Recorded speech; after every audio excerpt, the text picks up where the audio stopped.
Du fond du cœur, merci. Merci à toutes celles et à tous ceux qui ont compris l'importance de cette primaire et qui ont fait l'effort d'y participer. Il y a 4 ans, je m'étais battu pour instaurer cette élection ouverte à tous parce qu'il m'apparaissait naturel que tous les Français et toutes les Françaises puissent en toute liberté donner leur avis. Les partis ne peuvent plus avoir le monopole de la décision. Notre peuple veut parler, il veut choisir et surtout il veut s'engager. Ce premier tour des primaires a été un remarquable succès populaire. C'est une vague qui démontre l'intérêt des citoyens pour l'avenir de leur pays. Depuis des mois et des mois, je trace mon sillon calmement, sérieusement, avec un projet précis et puissant. Je ne dévie pas dans ma marche. Elle est tout orientée vers l'intérêt des Français et vers l'intérêt de mon pays que j'aime de tout mon cœur. Autour de nous, une dynamique puissante est enclenchée. Je suis porté par celles et ceux qui veulent redresser la France et qui assument un langage de vérité. L'espoir est là. Cet espoir s'est manifesté avec force partout en France, démentant toutes les prédictions. Cet espoir vient d'un peuple libre, d'un peuple réfléchi, d'un peuple qui demande qu'on l'écoute et qu'on lui fasse confiance. Il faut rompre avec ce quinquennat d'échecs. Partout, mes compatriotes m'ont dit leur volonté de changement face à un système bureaucratique qui brise leur énergie. Partout, ils m'ont dit leur volonté d'autorité. Partout, ils m'ont dit leur volonté d'être respectés en tant que Français. Mon projet déclenchera une nouvelle espérance. J'entraîne avec moi les électeurs de la droite et du centre qui veulent la victoire de leurs valeurs. Et ma conviction est que rien ne peut arrêter une nation qui se dresse pour sa fierté. Ce premier tour des primaires a été digne et responsable. À ceux de mes concurrents qui ne sont pas au second tour, je dis qu'ils ont défendu leurs idées et qu'ils ont rendu service à la démocratie. La défaite ne doit humilier personne, parce que nous aurons besoin de tout le monde. Je veux remercier ceux qui ce soir m'ont apporté leur soutien et j'ai une pensée particulière pour Nicolas Sarkozy, qui a été le président de la France. Aux électeurs qui me font confiance, je dis merci. Et j'adresse à tous les autres électeurs un message d'estime et de rassemblement. Ma campagne va encore s'accélérer et s'amplifier. Il me reste une semaine pour vous convaincre. À tous les Français, quel que soit leur vote, je dis qu'ensemble, nous allons bâtir une alternance forte pour la France. Vive la République, vive la France. Voilà pour la déclaration de François Fillon. Première déclaration ce soir, 22h43. Alain Juppé, lui, ne s'est toujours pas prononcé. François, juste une dernière question. On a vu des millions de Français dans la rue contre la loi El Khomri. Aujourd'hui, François Fillon incarne une forme de libéralisme décomplexé. Comment cet homme va pouvoir, si d'aventure il remporte la victoire, et à la limite Alain Juppé, réformer la France? Son pari, c'est que finalement, les manifestations contre la loi El Khomri s'expliquent par un malentendu. François Hollande n'a pas fait campagne sur cette réforme du marché du travail. Et il la met en œuvre alors que son mandat populaire n'était pas celui-là. Fillon nous dit aujourd'hui, moi je dis ce que je ferai. Et par ordonnance, il le dit aussi. Et par ordonnance, c'est-à-dire que si j'ai le mandat populaire, au fond, on ne pourra pas s'opposer à ce que j'ai annoncé, puisque ça aura été dans les cours depuis le début. Agnès Verdier-Molinier, oui, même c'est constat. très intéressant de voir que là, on est parti sur un gouvernement qui va gouverner par ordonnance, peut-être très rapidement, avec un calendrier très très serré. Et puis, la question syndicale va se poser aussi malgré tout. Et là, il y a quand même une incertitude. Comment on va faire sur le financement du syndicalisme, le paritarisme?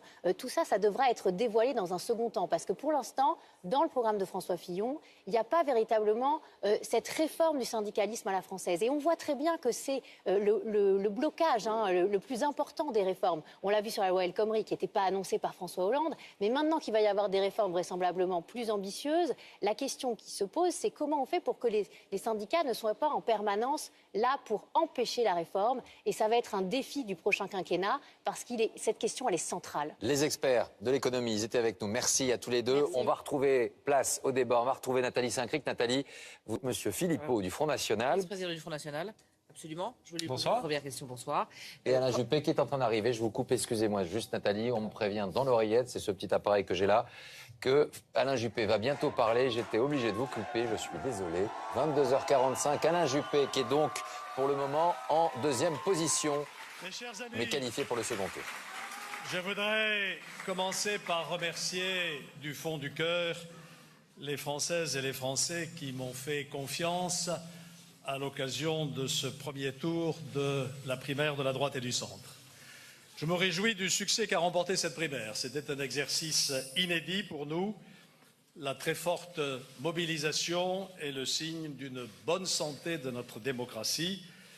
Et je félicite donc les artisans de ce succès, la haute autorité animée par Anne Levade, le comité d'organisation présidé par Thierry Solaire et mes comités de soutien qui ont été si actifs sur tout le territoire, plus particulièrement les jeunes avec Juppé.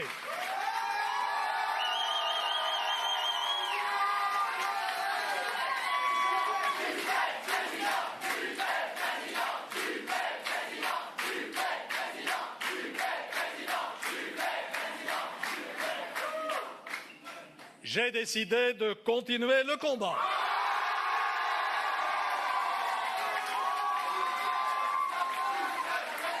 Pour tous ceux qui croient en moi, pour mes convictions et pour l'idée que je me fais de la France.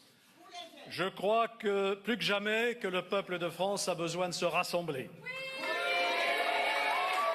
Pour tourner la page d'un quinquennat désastreux qui a abaissé notre pays et pour faire barrage au Front National qui nous entraînerait dans la pire des aventures. Je veux rassembler les Français autour de réformes crédibles pour rétablir l'autorité de l'État et renouer avec le plein emploi.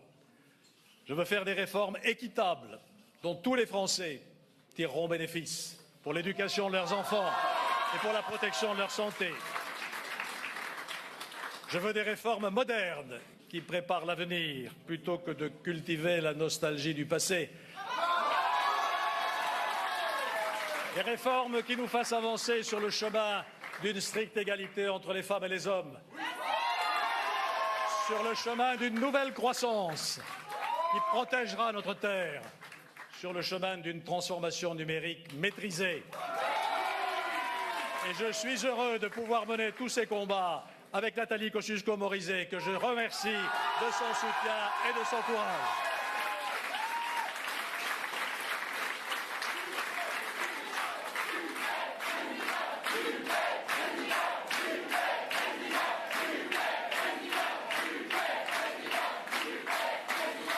C'est un combat projet contre projet qui s'engage. Il commence demain. Ce premier tour constitue une surprise. Dimanche prochain, si vous le voulez comme je le veux, sera une autre surprise.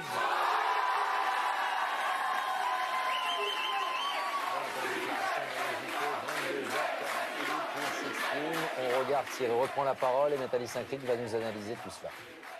Une petite précision, peut-être avez-vous été étonné d'entendre Alain Juppé dire « je veux continuer le combat ». Eh bien, c'est simplement pour répondre à une rumeur qui s'est répandue en milieu de soirée sur les réseaux sociaux, qu'il serait susceptible éventuellement d'abandonner. Donc il a tout de suite voulu couper court à cette rumeur en précisant qu'il voulait continuer le combat. Et un autre, le rassemblement, ça a été son thème majeur, il continue ce soir. Et puis, si j'ose dire, il y a une petite cure de jouvence, une espèce de transfusion de jeunesse, qui est cette espèce d'axe, cette sorte d'axe avec Nathalie Kosciusko-Morizet. Il a dit « je ne suis pas nostalgique du passé, en marche vers la modernité ». Donc, on va avoir un attelage, une jeune femme, un homme plus mûr. Et on va voir si cette espèce de ce tandem, ce duo, va réussir à modifier l'image d'Alain Juppé, parce qu'elle, elle est quand même beaucoup plus rock'n'roll que lui. Florian Philippot, il nous a rejoint également ce soir. Florian Philippot, si je vous pose la question de savoir si c'est un événement démocratique, ce qui s'est passé ce soir, c'est un coup de barre à droite pour la droite, et vous regardez ça d'un regard discret. C'est l'exercice qu'a choisi ce parti pour déterminer son candidat à la présidentielle. Non, ça c'est clair. Tout de suite. Merci Virginie Calmes. Excusez-moi de vous avoir coupé. C'est Nicolas Sarkozy. On l'écoute tout de suite. Elles sont un succès populaire incontestable. Elles se sont déroulées dans la dignité, sans contestation majeure.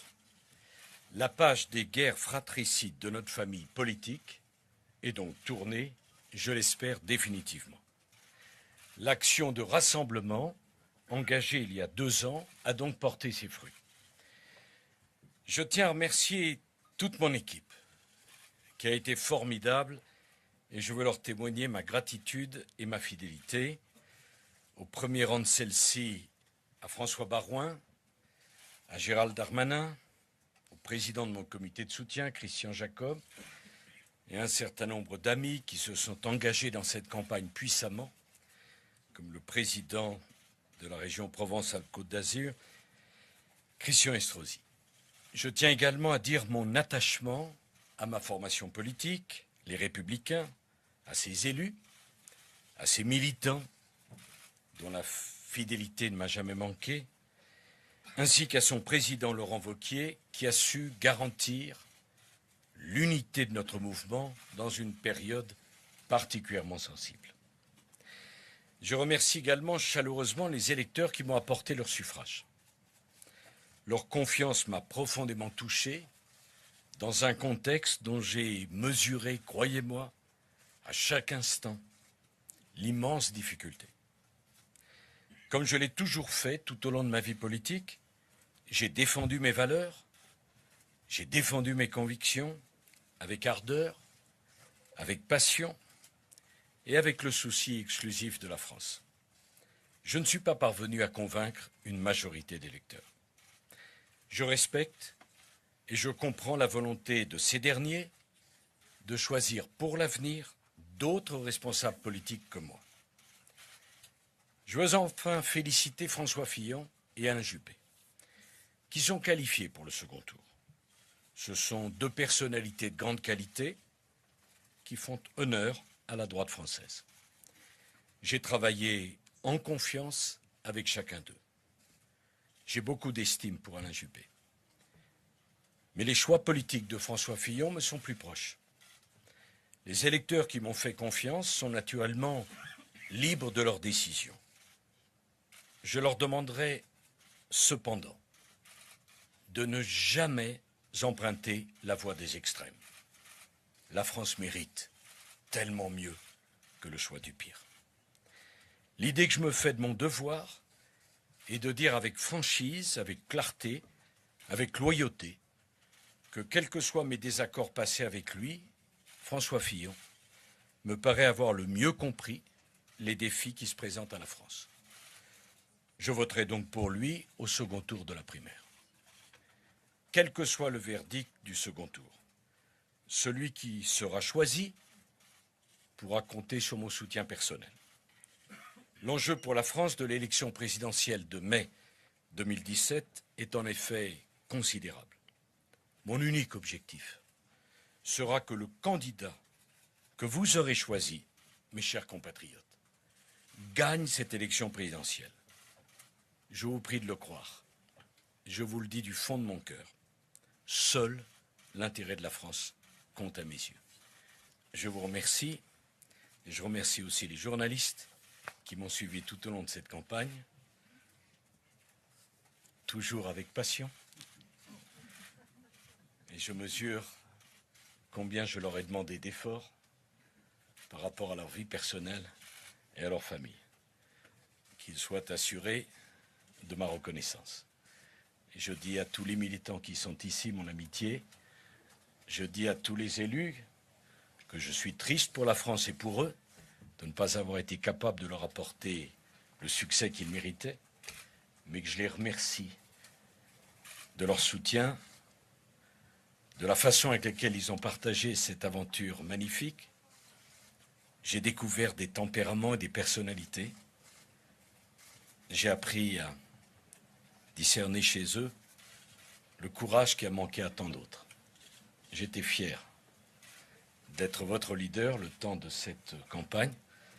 Je vous souhaite une vie politique épanouie, pleine de succès aux uns comme aux autres, et soyez assurés de mon amitié et de mon affection.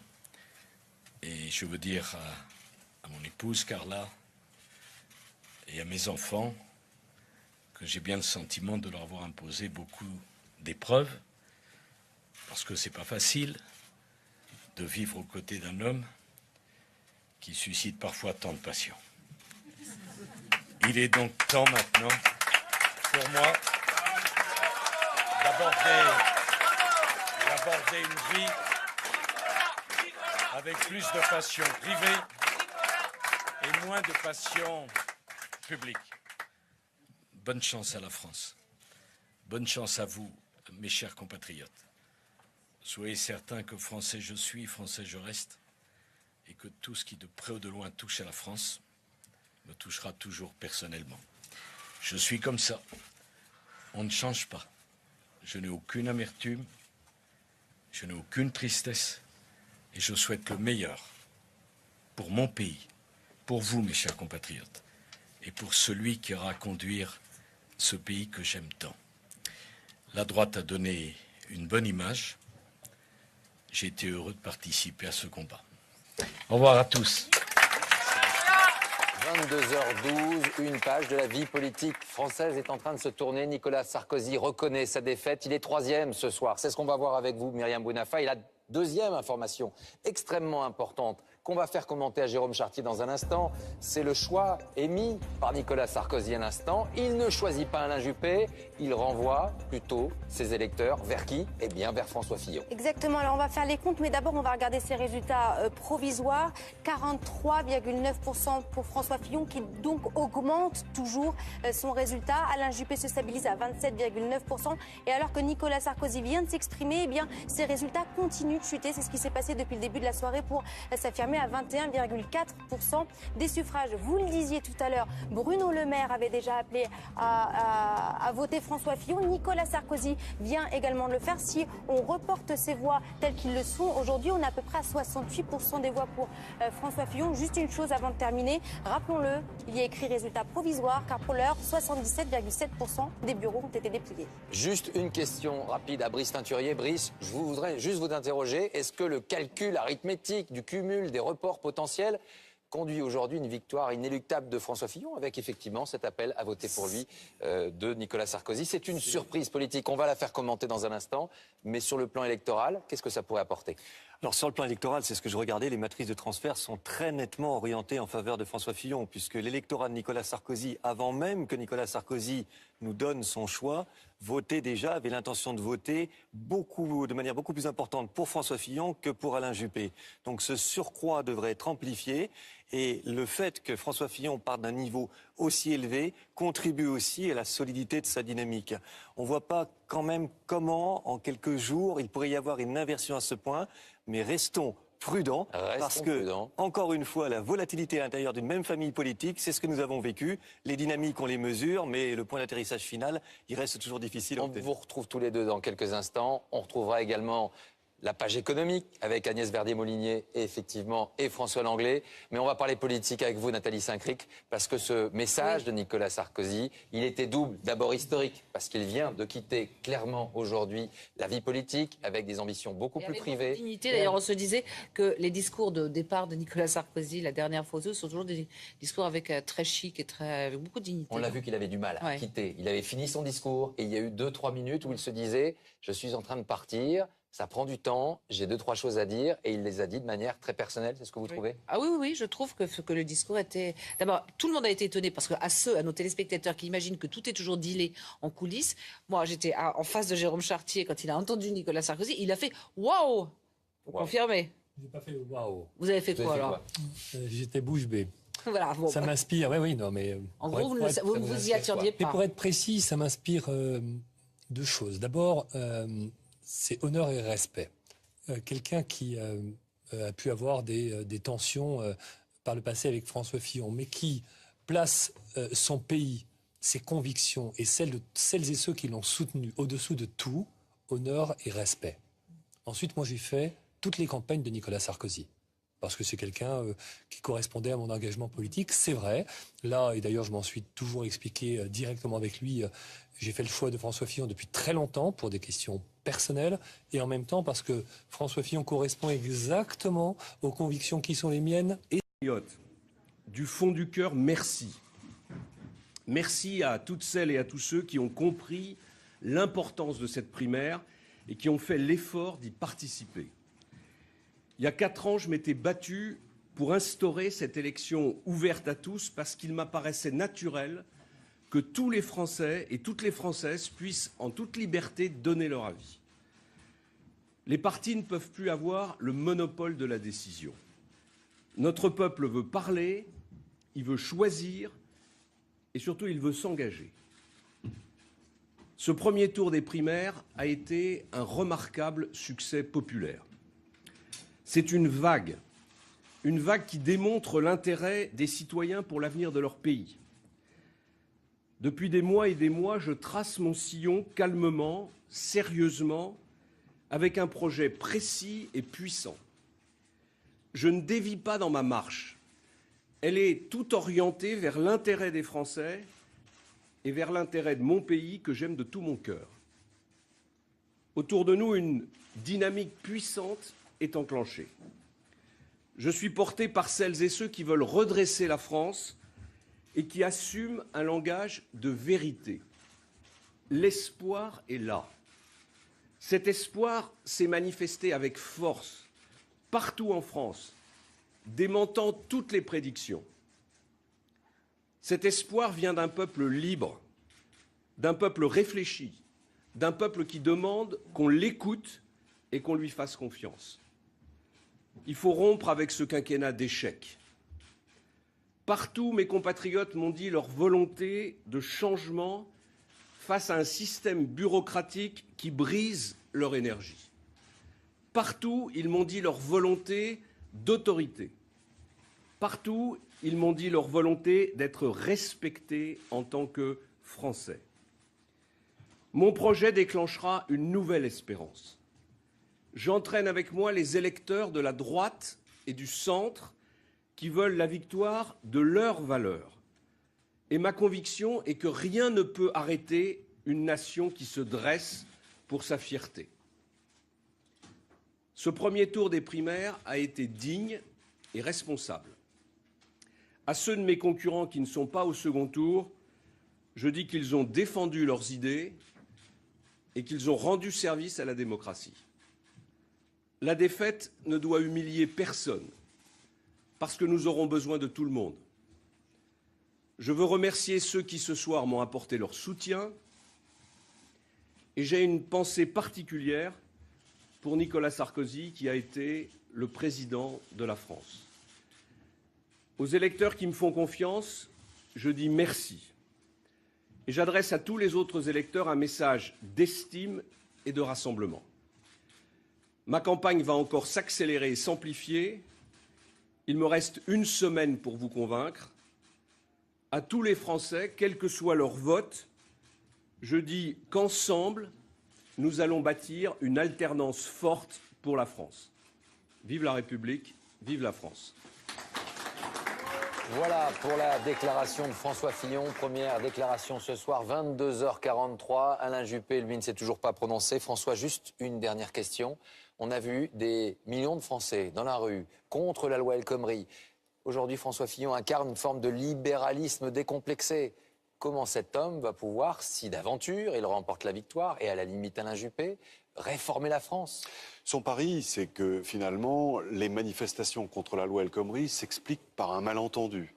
François Hollande n'a pas fait campagne sur cette réforme du marché du travail. Et il la met en œuvre alors que son mandat populaire n'était pas celui-là. Fillon nous dit aujourd'hui, moi je dis ce que je ferai. Et par ordonnance, il le dit aussi. Et par ordonnance, c'est-à-dire que si j'ai le mandat populaire, fond, on ne pourra pas s'opposer à ce que j'ai annoncé, puisque ça aura été dans les cours depuis le début. Agnès Verdier-Molinier, oui, même c'est constat. très intéressant de voir que là, on est parti sur un gouvernement qui va gouverner par ordonnance, peut-être très rapidement, avec un calendrier très très serré. Et puis, la question syndicale va se poser aussi malgré tout. Et là, il y a quand même une incertitude.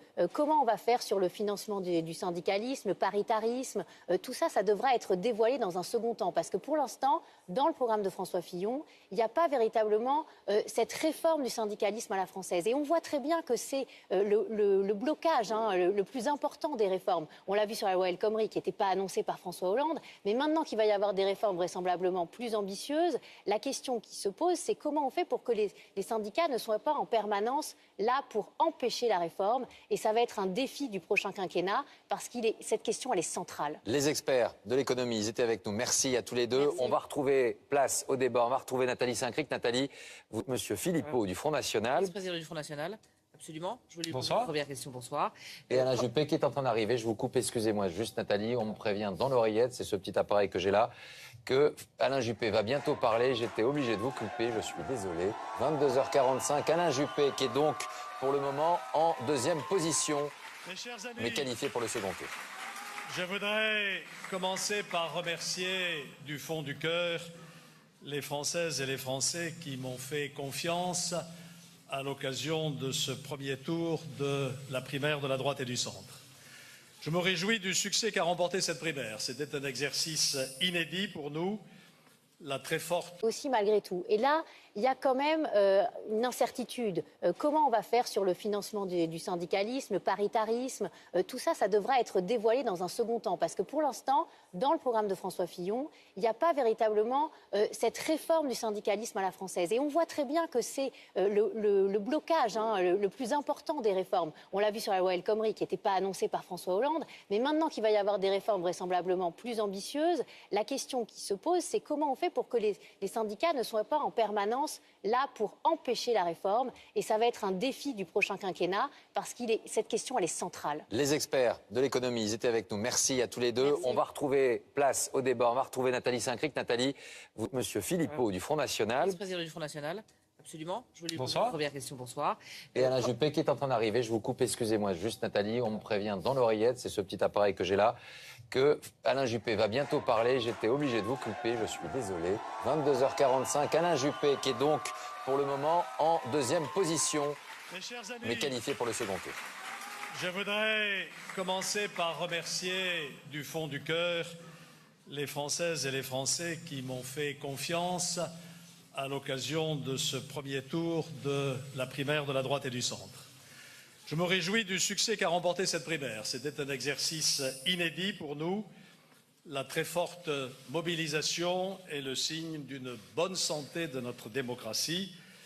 Et je félicite donc les artisans de ce succès, la haute autorité animée par Anne Levade, le comité d'organisation présidé par Thierry Solaire et mes comités de soutien qui ont été si actifs sur tout le territoire, plus particulièrement les jeunes avec Juppé.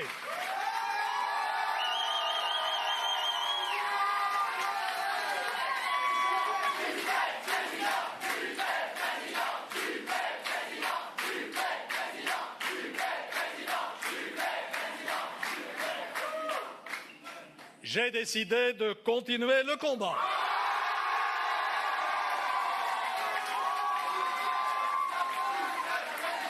Pour tous ceux qui... Du fond du cœur, merci. Merci à toutes celles et à tous ceux qui ont compris l'importance de cette primaire et qui ont fait l'effort d'y participer.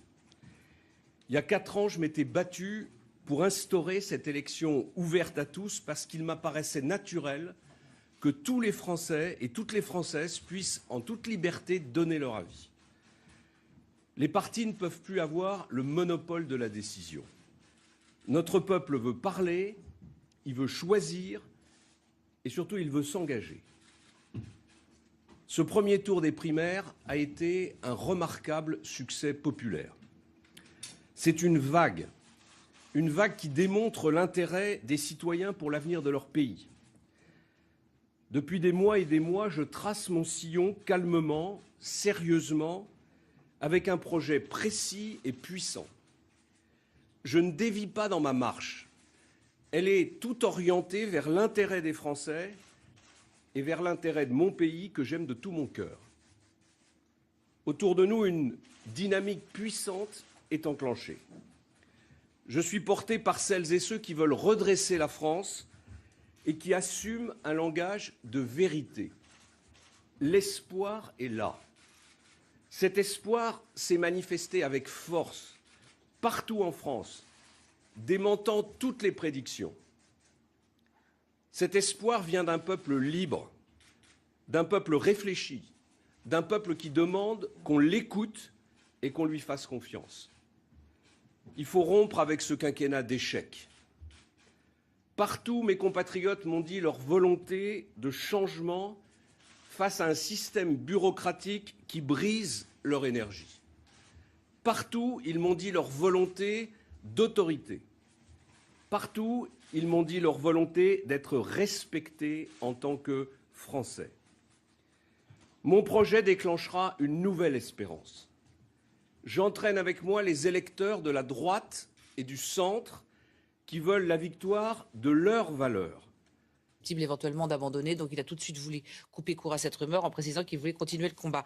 Et un autre, le rassemblement, ça a été son thème majeur, il continue ce soir. Et puis, si j'ose dire, il y a une petite cure de jouvence, une espèce de transfusion de jeunesse, qui est cette espèce d'axe, cette sorte d'axe avec Nathalie Kosciusko-Morizet. Il a dit, je ne suis pas nostalgique du passé, en marche vers la modernité, donc on va avoir un attelage, une jeune femme, un homme plus mûr, et on va voir si cette espèce de ce tandem, ce duo, va réussir à modifier l'image d'Alain Juppé, parce qu'elle est quand même beaucoup plus rock'n'roll que lui. Florian Philippot, il nous a rejoint également ce soir. Florian Philippot, si je vous pose la question de savoir si c'est un événement démocratique, ce qui s'est passé ce soir, c'est un coup de barre à droite pour la droite, et vous regardez ça d'un regard discret?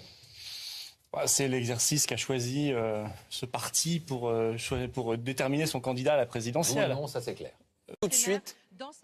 Merci Virginie Calmès. Excusez-moi de vous avoir coupé. C'est Nicolas Sarkozy. On l'écoute tout de suite. Elles sont un succès populaire incontestable. Elles se sont déroulées dans la dignité, sans contestation majeure. La page des guerres fratricides de notre famille politique est donc tournée, je l'espère, définitivement. L'action de rassemblement, engagée il y a 2 ans, a donc porté ses fruits. Je tiens à remercier toute mon équipe, qui a été formidable, et je veux leur témoigner ma gratitude et ma fidélité.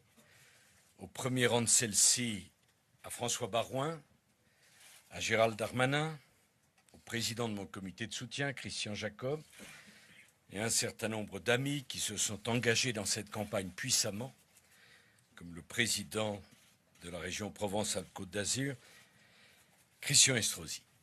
Je tiens également à dire mon attachement à ma formation politique, les Républicains, à ses élus, à ses militants, dont la fidélité ne m'a jamais manqué, ainsi qu'à son président Laurent Wauquiez, qui a su garantir l'unité de notre mouvement dans une période particulièrement sensible. Je remercie également chaleureusement les électeurs qui m'ont... Crois en moi, pour mes convictions et pour l'idée que je me fais de la France. Je crois que, plus que jamais, que le peuple de France a besoin de se rassembler. Pour tourner la page d'un quinquennat désastreux qui a abaissé notre pays et pour faire barrage au Front National qui nous entraînerait dans la pire des aventures. Je veux rassembler les Français autour de réformes crédibles pour rétablir l'autorité de l'État et renouer avec le plein emploi. Je veux faire des réformes équitables dont tous les Français tireront bénéfice pour l'éducation de leurs enfants et pour la protection de leur santé. Je veux des réformes modernes qui préparent l'avenir plutôt que de cultiver la nostalgie du passé. Des réformes qui nous fassent avancer sur le chemin d'une stricte égalité entre les femmes et les hommes. Sur le chemin d'une nouvelle croissance qui protégera notre terre. Sur le chemin d'une transformation numérique maîtrisée. Et je suis heureux de pouvoir mener tous ces combats avec Nathalie Kosciusko-Morizet, que je remercie de son soutien et de son courage.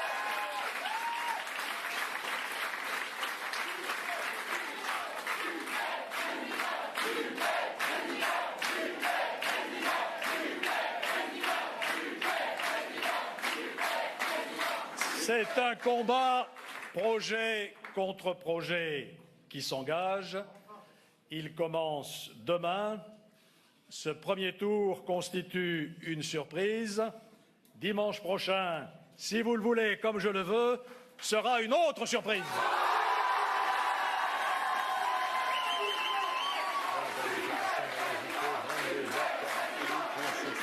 On regarde Thierry reprend la parole et Nathalie Saint-Cric va nous analyser tout cela.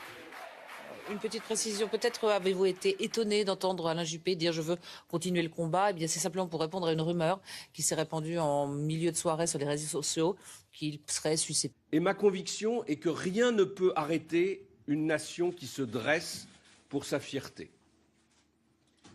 Ce premier tour des primaires a été digne et responsable. À ceux de mes concurrents qui ne sont pas au second tour, je dis qu'ils ont défendu leurs idées et qu'ils ont rendu service à la démocratie. La défaite ne doit humilier personne, parce que nous aurons besoin de tout le monde. Je veux remercier ceux qui ce soir m'ont apporté leur soutien, et j'ai une pensée particulière pour Nicolas Sarkozy, qui a été le président de la France. Aux électeurs qui me font confiance, je dis merci. Et j'adresse à tous les autres électeurs un message d'estime et de rassemblement. Ma campagne va encore s'accélérer et s'amplifier. Il me reste une semaine pour vous convaincre. À tous les Français, quel que soit leur vote, je dis qu'ensemble, nous allons bâtir une alternance forte pour la France. Vive la République, vive la France. Voilà pour la déclaration de François Fillon. Première déclaration ce soir, 22h43. Alain Juppé, lui, ne s'est toujours pas prononcé. François, juste une dernière question.